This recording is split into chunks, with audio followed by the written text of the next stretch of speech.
La nouvelle série 5 est hideuse.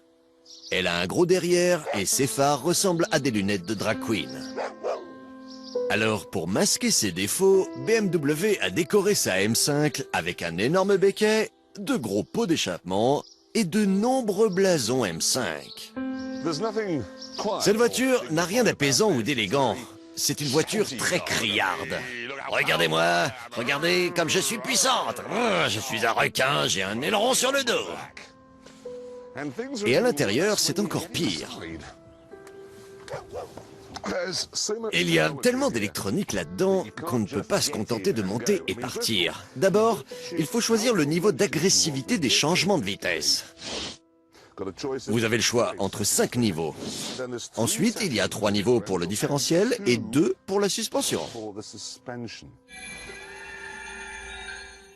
On peut même choisir combien de temps les phares resteront allumés une fois arrivés chez soi. Et ce n'est pas juste 10, 20 ou 3 secondes. C'est infini. Alors, est-ce que je mets 33 secondes 34 37 Je sais pas 42 On se croirait dans un salon de thé, avec ou sans crème. Quel type d'eau dans mon expresso 37 Non 38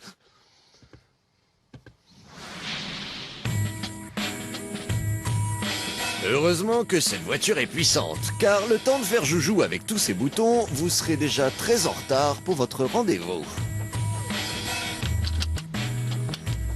Notons tout de même qu'à l'oreille, le moteur ne semble pas très puissant. Au démarrage, on dirait un diesel. Certes, elle est rapide. Mais avec un moteur V10 5 litres et 400 chevaux, je m'attendais à plus. Les choses se présentent plutôt mal. La M5 est laide, trop tape à l'œil, trop compliquée et pas très rapide. Et en agglomération, c'est encore pire. Que vous ayez réglé la boîte de vitesse sur automatique, manuel, changement dur ou changement mou, à cette vitesse, elle est lente, empotée, saccadée et en montée, vous n'arrêtez pas d'aller d'avant en arrière. Et en plus, elle n'est pas agréable à conduire. Mais le pire est encore à venir.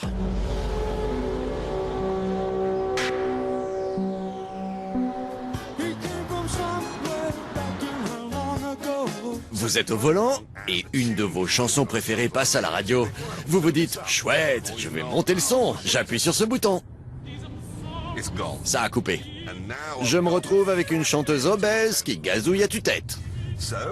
Donc il faut tapoter sur l'ordinateur, radio, FM ou AM. Qui écoute le light programme? Qui?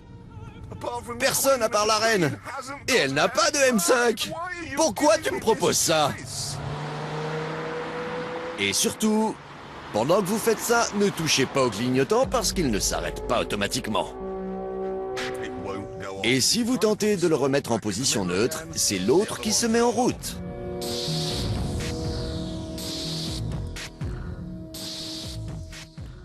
Alors, pourquoi dépenser autant d'argent? C'est pas un meuble en kit, c'est pas bon marché. Cette voiture coûte cher. BMW est un spécialiste. Il devrait vendre des voitures prêtes à l'emploi. Prenez la route B602 dans 400 mètres.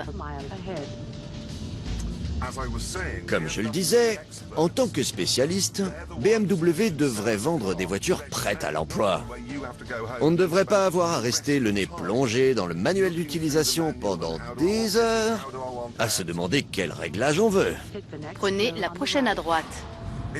C'est comme si tous les boutons étaient... Tournez à gauche dans 400 mètres. C'est comme si... Vous arrivez dans une zone à circulation limitée. C'est comme s'ils avaient délibérément choisi de faire des boutons compliqués et agaçants.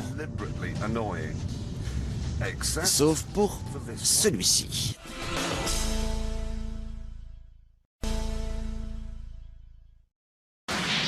Appuyez là-dessus et tout change. Un affichage tête haute vous montre le contour et la vitesse à laquelle vous êtes. Les traversins du siège se resserrent dans les virages pour un meilleur maintien. La boîte de vitesse adopte les réglages BMW par défaut, de même que le différentiel, la suspension et le moteur. Une fois que vous avez appuyé sur ce bouton, le moteur ne fait plus 400 chevaux. Il en fait 507. Et c'est ce qui fait toute la différence. En mode M, cette voiture cesse de vous taper sur les nerfs et devient purement sublime. En mode M, vous entrez dans une dimension nouvelle, où les embouteillages et les compromis n'existent pas. C'est le monde de la perfection automobile. Un endroit où l'on passe de 0 à 100 en 4 secondes 5. Et en désactivant le limiteur, on peut s'envoler à 330 km/h. Envie de vous mesurer à elle?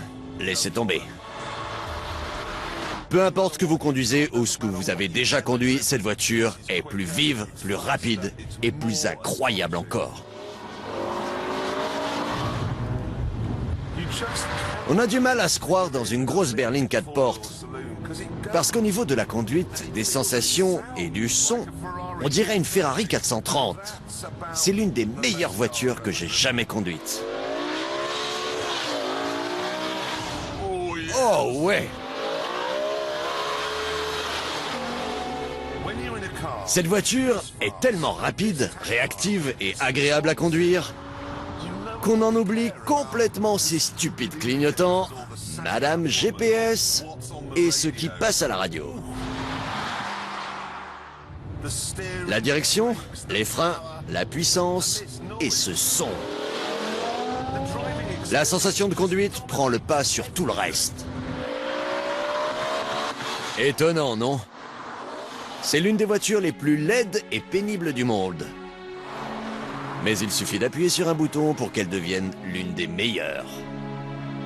Elle devient une M5.